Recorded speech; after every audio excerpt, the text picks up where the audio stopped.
하나님 말씀은 요한복음 16장 12절에서 15절 말씀까지 보겠습니다. 요한복음 16장 12절부터 15절 말씀입니다.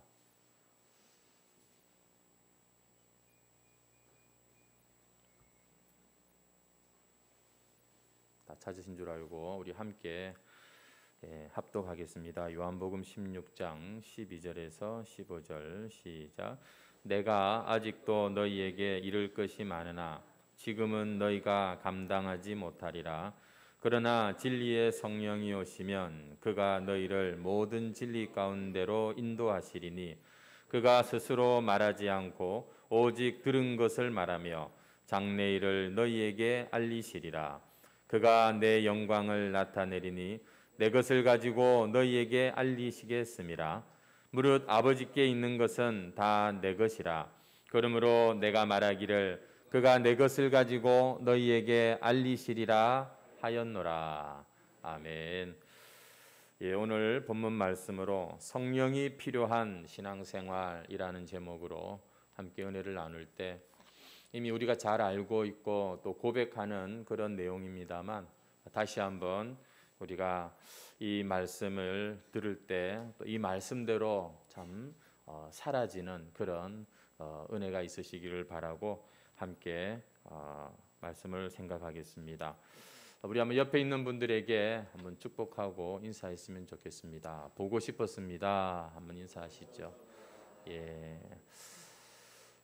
오늘 이렇게 이 자리에 나오신 여러분들도 참 너무 귀하고 아마 아직도 이 코로나로부터 참 자기를 잘 관리하고 또 지켜서 살아남은 분들이신 것 같고 또 자가 격리가 해제가 되어 가지고 또 오신 분들도 계신 것 같고 오늘은 특별히 또 이 예배에 또 나오지 못한 성도들 가운데 아직도 격리 중이고 아직도 그 코로나 때문에 고생하시는 분들이 있어서 자신들의 건강도 건강이지만 또 다른 사람들을 생각해서 또 나오지 못하는 그런 분들도 계십니다. 제가 예전에 며칠 전이었죠. 우리 원로 목사님께서 말씀을 인도하시던 날 저는 토요일 날 이제 확진 소식을 들었는데 토요일 주일 이틀을 좀 많이 알았던 것 같습니다. 주일날 이제 가정 안에서도 또 격리가 한 번 더 돼가지고 제 방에서 나오지 못하고 침대 위에서 앉았다 누웠다 하면서 제가 예배를 드린 날이 있어요. 저에게는 그렇게 예배 드린 게 처음이었죠. 그 예배를 드리면서 생각했던 것이 뭐냐면 이렇게 성도들이 예배를 드리겠구나 하는 것을 느끼면서 이게 참 쉽지가 않겠다는 그런 개인적인 생각을 해보았습니다. 집중하는 것도 그렇고 모든 면에서 예배하는 것이 참 쉽지가 않은 상황이었던 것을 새삼 느꼈는데 이 시간에 영상을 통해서도 함께 동참한 우리 해광 성도 여러분들 또 이 자리에 나오신 우리 모든 성도 여러분들 참 이 예배가 한 시간 때우는 게 아니지 않습니까? 하나님 앞에서 우리가 드리는 시간입니다. 무엇을 드릴까? 많은 돈을 못 드리고 위대한 헌신을 못 드리지만 우리의 이 마음을 정직한 마음 있는 그대로를 하나님은 기뻐 받으시는데 참 다시 한번 우리가 집중하시면서 말씀을 듣고 또 이 예배를 하나님께 드렸으면 좋겠다는 그런 생각을 해보게 됩니다. 여러분들은 지금 현재의 신앙생활, 여러분들의 교회 생활, 아니면 여러분들의 이 삶에 대해서 참 만족감이 있으십니까? 난 참 이렇게 사는 게 너무 좋고 행복하고 감사하고 여러분 그렇습니까? 아니면 왜 이렇게 내 삶은 초라하고 되는 게 없고 답답하고 언제쯤이면 이런 시간들이 빨리 지나가 해결이 될까? 이런 생각으로 혹시 가득한 그런 분들이 계십니까? 저는 우리 성도들의 신앙생활하는 모습을 볼 때 참 감사하다는 생각할 때가 종종 있습니다. 정말 저렇게 열심히 애를 쓰고 하나님 앞에서 믿음으로 살려고 몸부림치는 성도들의 모습을 볼 때 제가 목사이지만 참 도전을 받고 또 어떨 땐 위로를 또 받기도 하고 그렇습니다만 대체적으로 제 자신을 볼 때, 또 우리 성도들을 생각할 때 감사의 마음과 보다는 좀 걱정스러운 마음, 고민되는 마음이 사실 더 많은 건 사실입니다. 왜 이렇게 요즘 우리의 신앙생활이 이렇게 미지근할까? 왜 이렇게 참 무기력한 이런 신앙생활을 하고 있는 것일까? 절실하게 기도해야 될 사람인데 참 기도하지 않는 모습을 볼 때, 저 자신을 포함해서 말씀을 드리는 겁니다. 하나님의 말씀을 아는 것도 좋지만 그 말씀에 순종해야 하는 것이, 그게 우리 하나님 백성들의 참다운 모습인데, 순종에 대한 부담이 전혀 없이 그냥 말씀은 말씀이고 자기 생각대로 자기 스타일대로 그냥 살아가는 모습을 볼 때, 예배의 소홀해도 너무 소홀한 그런 모습을 볼 때, 열심히 봉사하는 것 같지만 사실 기쁨과 감사보다는 의무감에 의해서 다른 사람의 참 이 눈을 의식해서 우리가 또 일하는 이런 모습을 볼 때, 분명히 우리는 믿는 자들이고 하나님은 살아계신데 왜 이렇게 우리의 신앙생활은 맥이 빠지고 부족한 이런 모습일까? 문제가 뭘까? 저는 오늘 말씀을 통해서, 우리가 잘 아는 말씀이라고 미리 말씀을 드렸습니다만, 다시 한번 이 문제의 정답을 찾고, 그리고 우리의 이 문제, 이 무력하고 이 참 맥빠진 신앙생활에 다시 한번 참 해결을 보고 문제가 해결되는 그런 답을 한번 찾아보았으면 좋겠습니다. 믿음, 여러분, 믿음이라고 하는 것, 이것은 참 너무너무 참 위대한 것이고 하나님께로부터 온 것이며, 한 사람의 인생을 얼마든지 복되게 하고 참 기쁨이 넘치게 하는 그러한 축복인 것입니다. 히브리서 11장을 우리가 믿음장이라고 말하지 않습니까? 여러분, 거기 보면 믿음이라고 하는 게 얼마나 귀하고 놀라운 것인지 잘 보여주지요. 우리 믿음의 선배들이 하나님께 받은 그 믿음 가지고서 얼마나 하나님을 기쁘시게 했는지가 쭉 나오고 있지 않습니까? 에녹은 그 믿음으로 하나님께 인정을 받아서 죽음을 보지 않고 하늘로 올라갔다, 이렇게 말합니다. 믿음이란 그런 것입니다. 노아는 온 세상이 물론 멸망을 받고 심판을 받을 때에 그 믿음으로 구원을 받았던 사람이지요. 아브라함은 믿음으로 100세의 아들을 얻었는가 하면 또 그 믿음으로 그 100세에 낳은 아들을 하나님께 기꺼이 바치기도 하던 그런 믿음의 조상이었죠. 모세는 믿음으로 그 당시에 온 세계의 통치자였던 그 바로가 분노가 지금 참 분기탱천해가지고 그 두려운 자리에 담대하게 나아가서 하나님의 말씀을 전하고, 그리고 그 믿음으로 이스라엘 백성들을 이끌고 나왔던 그런 믿음의 승리자였지요. 어떤 사람은 믿음으로 견고한 성을 무너뜨리기도 하고, 어떤 사람은 믿음으로 사자들의 입을 막기도 하고 불의 세력과 싸워 멸하기도 하였다. 그렇게 믿음장 히브리서 11장이 쭉 그렇게 기록되는 것을 볼 수가 있는데, 이러한 사람들 어떤 사람입니까? 믿음의 사람들을 가리켜 한마디로 이들은 세상이 감당치 못할 사람들이었다, 이렇게 말을 합니다. 믿음이란 그런 거예요. 하나님이 주시는 믿음으로 사는 사람들은 이 세상이 감당치 못하는 그러한 인생들을 살았던 것이죠. 이렇게 위대하고 이렇게 역동적이고 이렇게 세상 가운데에서 드러날 수밖에 없는 이 믿음이 오늘 우리에게 주어졌을 때, 우리에게 여러분 이 믿음이라고 하는 것이 우리의 삶이 되었는데, 우리의 믿음은 어떻습니까? 역동성이 있습니까? 오히려 맥 빠지고 침체되고 아무 힘도 참 나타내지 못하는 믿음 아닌가요? 그 원인이 뭘까? 오늘 말씀을 통해서 우리가 답을 찾습니다. 먼저 답을 말씀드릴게요. 아시는 분은 아시겠지만 우리의 믿음이 성령을 의지하지 않기 때문에 그렇게 재미가 없고 지루하고 맥 빠지고 힘이 없는 것입니다. 여러분, 우리가 하나님의 은혜로 예수님을 믿게 되었고 구원받은 하나님의 자녀가 되었다고 할지라도 성령을 의지하지 않고 성령과 상관없이 자기의 마음대로 생각대로 살아간다면 우리의 신앙생활은 결코 능력이 나타날 수가 없다는 것 알고 계십니까? 우리의 신앙생활이 여러분 정상적이지 못한 이유가 뭡니까? 왜 성경이 말하는 그 믿음장에 기록된 우리 선배들의 믿음과 이렇게 다른 모습입니까? 우리가 성령을 의지하지 않고 성령에 순종하지 않기 때문에 우리의 믿음이 그렇게 힘이 없는 겁니다. 너무나도 많은 성도들이 오해하고 있는 것이 뭐냐면 예수님을 믿고 구원받았다. 그것을 모든 것이 이제 끝난 것으로 생각한다는 사실입니다. 물론 예수 그리스도가 하나님의 아들이심을 알고 그분께서 십자가에서 나를 대신하여 죽으신 것을 믿고 또한 예수님이 사흘 만에 부활하셔서 사망의 권세를 깨뜨리신 거 여러분 이거 너무 중요하죠. 이 사실만 믿어도 구원받습니다. 하지만 이렇게 복음을 듣고 내가 믿고 구원을 받아도 여러분 그게 끝이 아니라는 것을 아셔야 돼요. 그것은 끝이 아니라 출발인 것입니다.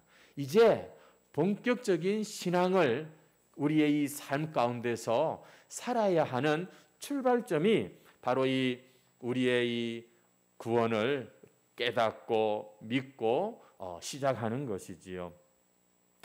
구원받은 성도는 이제부터 이제 그 믿음이 차곡차곡 자라가야 하는 것입니다. 이제 날마다 새롭게 하시는 하늘의 그 신령한 은혜가 뭔지를 이스라엘 백성들이 광야 생활할 때 그 만나를 거두러 가서 광주리에 담아서 와서 먹었던 것처럼 날마다 하늘에서 내려오는 이 신령한 음식을, 이 양식을 우리는 먹어야 되고 자라야 되는 그러한 이제 삶이 시작된 거예요. 그때 우리는 이 광야 같은 세상길을 이길 수가 있고 여러분 걸어 나갈 수가 있는 겁니다. 뿐만 아니라 주님이 주신 이 사명을 감당하기 위해서도 우리에겐 세상 끝날까지 내가 너희와 함께 있겠다라고 약속하신 바로 그 예수님의 그 약속, 바로 성령으로 우리와 함께 하시는 예수 그리스도. 여러분 이 성령의 도우심이 없이는 사명도 감당할 수 없는 것이죠. 오직 성령으로 우리의 신앙생활은 유지가 되고 독수리처럼 날아오르고 그 비행기가 그 무거운 것이 하늘에서 떨어지지 않고 계속해서 날아가는 것처럼 우리의 이 신앙생활의 참된 비결은 성령에 있다는 사실입니다. 오직 성령의 도우심으로만 우리는 신앙생활할 수 있는 거예요. 한번 따라해 보시죠. 믿음 생활에는 성령님이 꼭 필요합니다. 여러분, 우리가 이 사실을 정말 다시 한번 진지하게 생각해 봐야 되는 겁니다. 믿어도 별 수 없네. 이런 소리 하기 전에 성령님, 저를 도와주십시오 하고 그분께 한번 마음을 열어드리고 그분을 따라가는 것이 참 중요해요. 우리가 오늘 읽은 본문 말씀은 예수님께서 지금 마지막 설교를 하고 계시는 그런 장면이죠. 제자들에게 예수님께서 지금 십자가를 지금 코앞에 두시고 이 말씀들을 하고 계시는데요. 우리 12절 말씀을 다시 한번 읽어보도록 하겠습니다. 내가 아직도 너희에게 이룰 것이 많으나 지금은 너희가 감당하지 못하리라. 여러분 제자들이 예수님께 3년 동안 배웠어요. 그런데 아직도 예수님은 그들에게 이룰 것이 많다. 아직까지 너무나 이 제자들이 알아야 될 내용들이 많다고 말씀하시면서 그러나 지금은 너희가 감당치 못하리라. 무슨 얘기입니까? 감당치 못한다? 이해할 수 없다는 거예요. 아무리 예수님이 많이 가르쳐 주셔도 전부를 다 가르쳐 주셔도 제자들이 그것들을 담을 수가 없다는 것입니다. 왜일까요? 아직 성령님이 그들에게 오시지 않았기 때문입니다.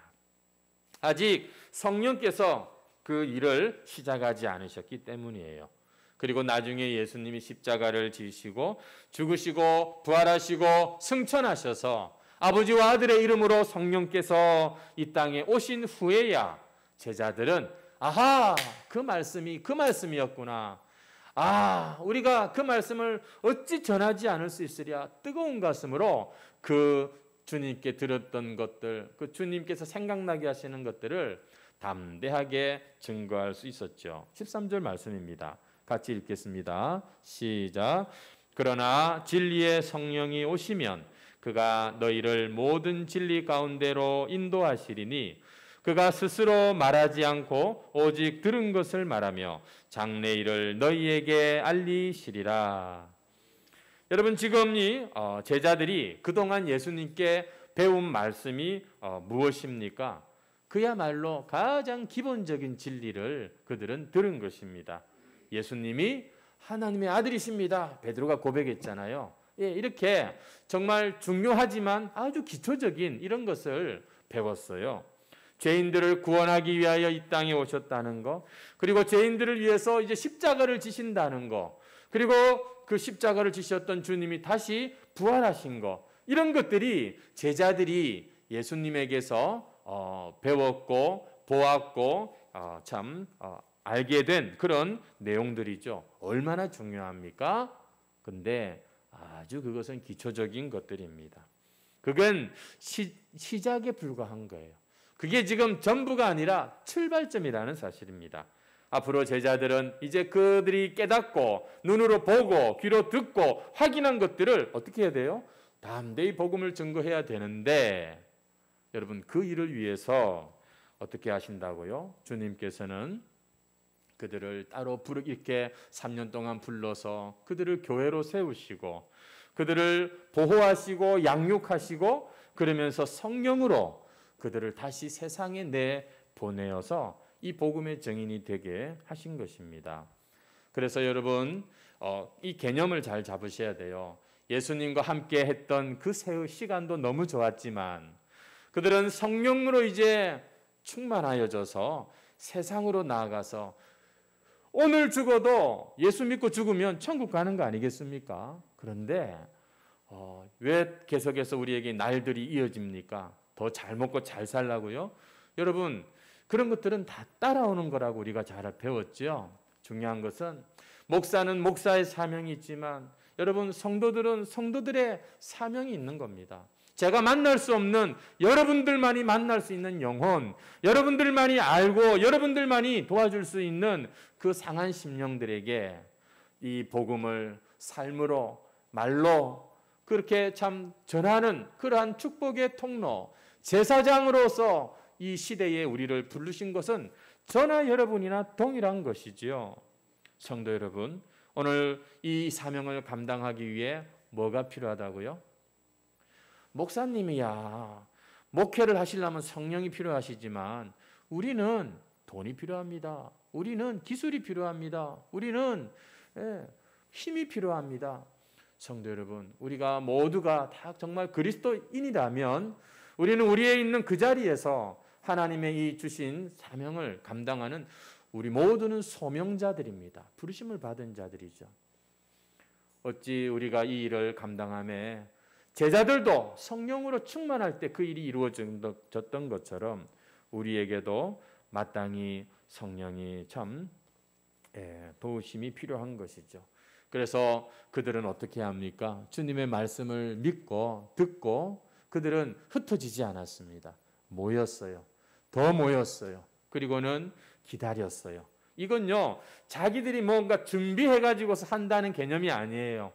하나님이 오셔야만 됩니다. 하나님이 열어주셔야만 이게 됩니다. 이런 심정으로 기다렸어요. 어떻게 기다렸죠? 기도했습니다. 기도했다는 것은요, 정말 자신의 인생에 그 하나님을 다시 한번 모시는 것이 기도하는 거예요. 이거 해주세요, 저거 해주세요. 그것도 기도지만 진정한 기도는 하나님, 제 삶의 이 제자리에 주님께서 앉아주세요. 주님이 저를 다스려 주시고 인도해 주세요. 우리의 인생을 이렇게 주님께 맡기는 겁니다. 이렇게 구원받은 자, 영혼이 살아난 자들에겐 이런 소망이 생기는 거예요. 절대 여러분, 돈이나 명예나 이런 것들을 제가 완전히 무시하는 건 아니지만 그런 것들이 필요하지만 그것들이 결코 우리의 영혼을 만족시킬 수 없다는 거, 여러분들의 고백이기도 하지 않습니까? 우리는 정말 하나님의 성령만이, 하나님의 영이 우리 가운데 찾아오신 그런 저와 여러분입니다. 그래서 우리가 지금도 오순절날처럼 그렇게 성령님을 주세요, 성령을 이렇게 기도하자는 말이 아니라 이미 우리 안에서 역사하고 계시는 성령님께 더 순종하고 더 의지하고 더 그 성령 하나님을 우리가 초점을 맞출 때 여러분 우리의 삶에 그동안 꿈쩍하지 않던 우리의 신앙의 이 바퀴가 서서히 움직이고 더 한 걸음 앞으로 나아가게 된다는 것이지요. 우리는 분명 구원받은 자들입니다. 이렇게 예수님 믿고 이런 시국에도 이렇게 하나님 앞에 나올 수 있다는 건 성령이 주시는 믿음이 아니고선 할 수가 없는 거예요. 아무리 옆에 사람이 못나고 부족해 보여도 함부로 저 사람은 구원 못 받은 것 같아, 이딴 소리 하는 사람들이 눈에만 뭐가 보인다고 자기가 더 사실은 위험한 거예요. 우리는 서로를 볼 때 참으로 하나님이 사랑하는 사람 같다. 우리는 그렇게 참 보고 위로하고 격려하라고 모였지 서로 정죄하고 서로 막 그냥 네가 틀렸니 맞니 이런 거 하라고 불러 모으신 게 아니에요. 그런데 아무리 우리가 그렇게 분명한 성령의 도우심과 은혜로 하나님의 은혜로 구원받고 진리를 깨달은 자가 되었지만 그것만 갖고는 안 돼요. 계속해서 우리는 성령님과 의지하면서 동행하면서 성령 충만한 자로 살아가야 이 정상적인 신앙생활을 우리가 이룰 수가 있다는 것입니다. 아무도 여러분 우리 중에 성령의 도우심이 없이 이 일을 행할 수 있는 사람은 진짜 아무도 없어요. 그 사람의 집안이 3대를 믿든 4대를 믿든 선교사한테 직접 복음을 받았든 목사 집안이든 장로 집안이든 아무 상관없어요. 성령의 도우심과 은혜를 구하며 의지하며 충만하지 않고서는 이 악한 세상 가운데서 당신의 신앙을 지킬 수가 없는 거예요. 당신의 경험, 당신의 그 연륜, 그 아무 소용없어요. 오늘도 우리를 새롭게 하시는, 아침마다 새롭게 하시는, 날마다 우리를 새롭게 하시는 하나님의 은혜가 준비되어 있는데 그것을 거두러 가지 않습니다. 그것을 구하지 않고 먹지 않고 땅만 보고 사는 성도가 있습니다. 참 안타까운 모습인 것이죠. 그래서 그런 결과가 주어지는 겁니다. 왜 이렇게 재미가 없냐? 왜 이렇게 신앙생활이 힘만 드냐는 것이죠. 오늘도 하나님은 우리를 이렇게 불러 모아서 이렇게 주일 예배 한번 잘 드리고 가는 것이 이게 참 끝이 아니라 오늘도 우리가 들은 말씀대로 하나님 앞에서 내 자신을 비추어 보며 말씀대로 성령을 필요로 하고 성령을 더 우리가 사모하며 기다리며 기도하는 자로 나아갈 때 여러분 우리의 인생엔 새로운 신앙의 전성기가 시작될 줄 믿습니다.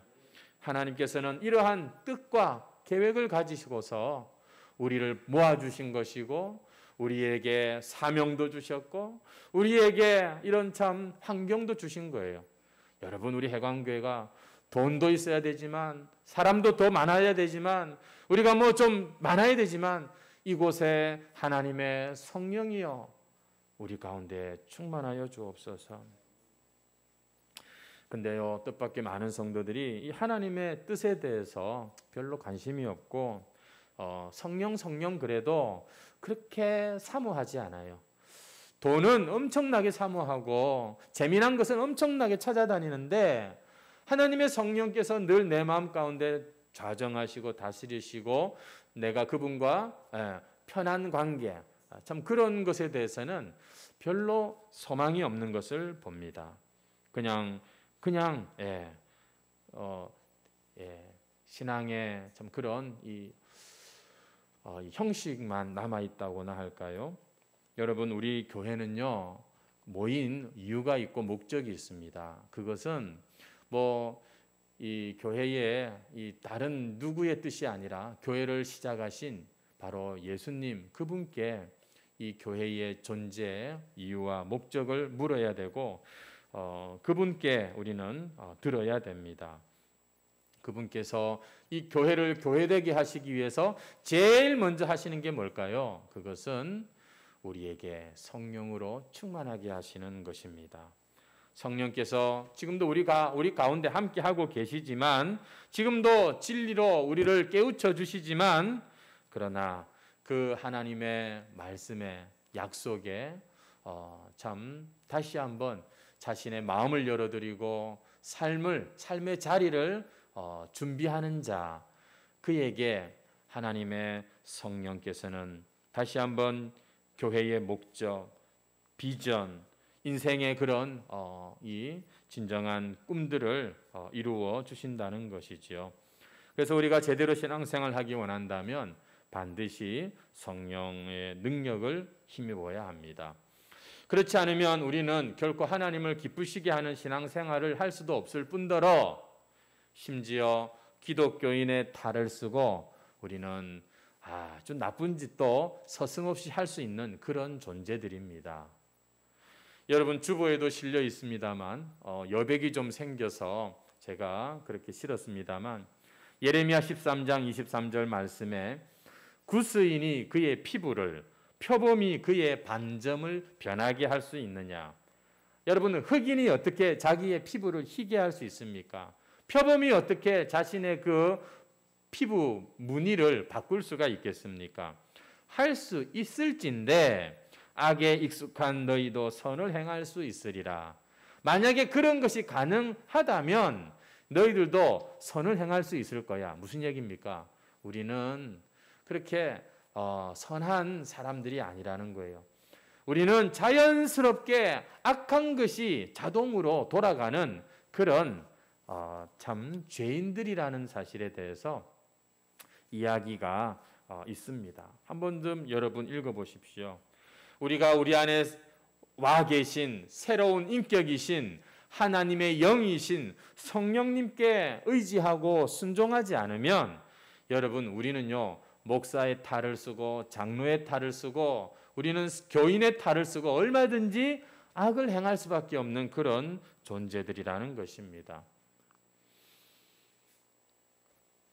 어제인가 제가 뉴스를 봤는데 지금 강원도의 이 산불이 지금 며칠째 계속 이렇게 이어지고 있답니다. 여기에 얼마나 많은 헬기와 살수차와 전국에서 모여든 수많은 소방관들이 애를 쓰고 몇 날 며칠을 잠도 제대로 못 자면서 정말 고생하면서 불을 끄려고 저렇게 애를 쓰잖아요. 그런데도 아직도 다 불을 잡지를 못했다는 거예요. 제가 어제 읽은 기사에 보니까 그 소방청의 아주 책임자이신 그분이 말하기를 10년 전인가 강원도에 한번 큰 산불이 났을 때도 그랬고 지금도 그렇고 방법은 한 가지입니다. 비가 와야 됩니다. 이러더라고요.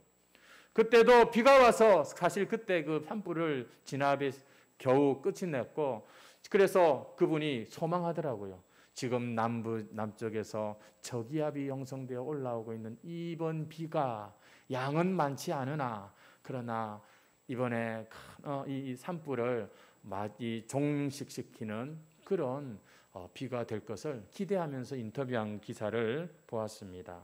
여러분, 우리 안에는요 자연스럽게 육신의 정욕, 안목의 정욕, 이생의 자랑, 우리 안에는 진짜 온갖 것들이 막 올라와요. 근데요 그런 것들을 내 힘으로 잠재울 수가 없어요. 이렇게도 해보고 저렇게도 해보지만 안 돼요. 하늘에서 성령의 단비가 하늘 문을 열고 우리 가운데 임할 때, 여러분, 우리의 그 욕망과 그런 죄의 고민들도 그냥 사라지는 거예요. 그래서 신앙생활은요 성령의 도우심이 없이는 안 돼요. 성령의 충만함이 아니고선 어느 누구도 그 사명과 그 믿음을 지키기가 어려운 것입니다. 우리의 신앙생활에는 성령이 너무너무 필요한 것이죠. 끝으로 한 가지만 더 말씀드린다면, 예수님은 성령께서 오실 때 제자들이 진리를 깨닫게 될 것이다 라고 말씀하시면서 14절 15절 말씀을 보니까 성령께서 그렇게 말씀하시고 깨닫게 하시는 것들이 전혀 새로운 것이 아니라 주님이 가르쳐 주셨던 바로 그것을 가르쳐 주신다는 거예요. 14절 보시겠습니까? 그가 내 영광을 나타내리니 내 것을 가지고 너희에게 알리시겠습니다. 15절도 마찬가지입니다. 무릇 아버지께 있는 것은 다 내 것이라. 그러므로 내가 말하기를 그가 내 것을 가지고 너희에게 알리시리라. 여러분, 성령께서 오시면 새로운 다른 것을 주시는 게 아니라 바로 예수님께서 주신 말씀, 바로 예수님 그분을 더 확실하게 알게 하시고 그 예수님을 우리에게 가르쳐 주신다는 그런 말씀이 됩니다. 그래서 궁극적으로 그분의 영광이 나타나게 한다는 것이죠. 성령이 임하면 성령의 영광이 아니라 성령이 우리에게 찾아오시면 예수 그리스도가 높임을 받는 이러한 일들이 일어난다는 것입니다. 그래서 내 영광이니 내 것이니 이렇게 지금 예수님이 말씀하고 계신 거예요. 여러분, 이 사실이 오늘 우리가 성령의 충만함을 입기 위해서 꼭 알아야 될 아주 중요한 팁입니다. 예수님 그래서 가르쳐 주시는 거예요. 우리는 흔히 그렇지, 성령이 충만 임하면 그냥 내가 문제도 해결될 뿐만 아니라 우리의 어떤 영광을 생각합니다. 내가 잘한 어떤 그런 것으로 우리가 빠질 수가 있어요. 그래서 하나님의 성령께서 우리에게 좋은 선물을 주시는데도 그걸 갖고 무슨 방언의 은사니 무슨 치유의 은사 이러면서 전부 사람이 다 그걸 가지고서 자신의 것으로 영광을 삼기가 참 너무 쉬워요. 왜? 우리가 죄인이기 때문에 그렇습니다. 아무리 하나님의 성령께서 우리 가운데 이렇게 참 찾아오시는데도 이것조차도 우리의 교만과 우리의 헛된 것을 영광으로 바꾸는 게 바로 우리 인간들의 실체인 것입니다. 그래서 자신을 교만하게 만들고 오히려 성령 받았다고 하는 사람들이 교회의 질서를 어지럽히고 권위를 무시하는 것들이 한국교회 역사에 꽤 있었거든요. 그래서 예수님은 성령을 지금 강조하시면서 질서를 따라 행하시는 성령에 대한 말씀을 잊지 않으십니다.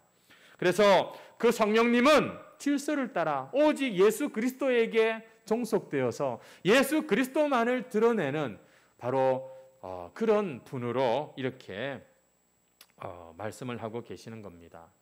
여러분, 우리가 성령 충만해지면 어떤 일이 일어나는지 아십니까? 우리가 겸손해지는 거예요.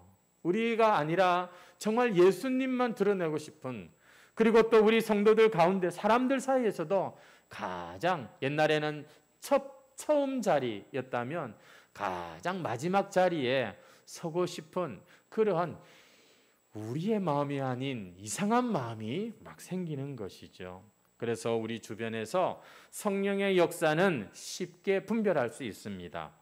자꾸 자기 얘기하는지, 그저 자꾸 자기 영광 드러내려고 하는지, 아니면 예수님의 영광만 나타내려고 하는지, 예수님이 하신 말씀, 예수님의 어떤 그런 모습만 드러내고 싶어 하는지, 그걸 보면 성령의 역사인지 성령을 이용한 그러한 사람의 역사인지 알 수가 있다는 것이죠. 오늘 우리가 말씀을 통해서 성령이 아니고서는 우리는 제대로 신앙생활을 할 수 없다, 이런 말씀을 지금 나누었습니다. 여러분, 우리가 성령이 아니고선 예수님이 사실은 어떤 분인지를 알 수가 없어요. 그러니 이미 우리는 하나님의 성령의 사람들인 것입니다. 여러분, 우리가 이 하나님의 성령을 이미 받은 자들입니다. 그 성령으로 예수님을 믿고 구원을 받고 이렇게 하나님의 백성이 되었는데 딱 거기에서 멈추시면 안 되는 거예요. 우리는 다시 이 성령으로 더 나아가야 합니다. 세상을 향해서 우리의 삶에, 내 인생에 주신 하나님의 그 뜻, 그 사명에 대해서 우리는 다시 한번 소원을 가지고 성령님, 내 인생의 인도자가 되어주시고 이 사명을 감당하게 해 주시옵소서. 사실 제가 요즘 이 사실을 많이 절실하게 느끼고 있습니다. 정말 성령에 도와주지 아니하시면 우리 교회도, 사람이 모인 이 자리도 참 무슨 소망이 있겠는가, 이런 생각을 해봅니다. 제 자신을 볼 때 사실 솔직히 그렇고요. 또 우리 성도들 중에 누군가를 생각할 때에 참 성령께서 참 충만히 임하시면 너무너무 귀하게 멋지게 저런 성격과 저런 참 스타일을 잘 사용하실 건데, 이런 또 생각도 해보기도 하고, 참으로 성령의 도우심과 역사를 간절히 구하게 됩니다. 저는 이것도 하나님 주시는 귀한 사인인 것 같아요. 특세한다고 말씀을 준비하는 그런 또 시간을 가지면서 하나님께서 우리에게 지금 이러한 것들을 사모하게 하시는구나. 정말 하나님의 이 성령의 도우심이 아니고선 이 교회가 참 교회다울 수 없겠구나, 이런 생각을 합니다. 성도 여러분, 우리 예수님의 오늘 말씀을 생각했는데 제자들에게 가장 중요한 것은 지금 뭐라고 말씀하십니까? 성령이 오셔야 된다는 겁니다.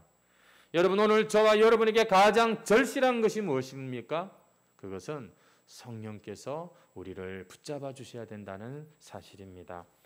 아무쪼록 우리의 신앙생활에 성령께서 열매 맺으시는 그런 저와 여러분의 신앙생활 되시기를 주의 이름으로 축원합니다. 우리 해광교회가 멋진 성령의 공동체가 되어서 하나님께 귀하게 쓰임받는 그러한 꿈들을 많이 꾸시기를 바라고, 그래서 여러분 기도합시다. 새벽 기도에도 기도하시고 또 각자의 자리에서도 기도하시고 모이면은 기도하시고 힘써서 기도하시면서 성령의 그 단비를 참 봄비처럼 찾아오실 그 성령의 새롭게 하시는, 만물을 소생시키는 그 성령의 단비를 우리 같이 사모하고 같이 기도하는 저와 여러분 되시기를 바랍니다. 다 같이 우리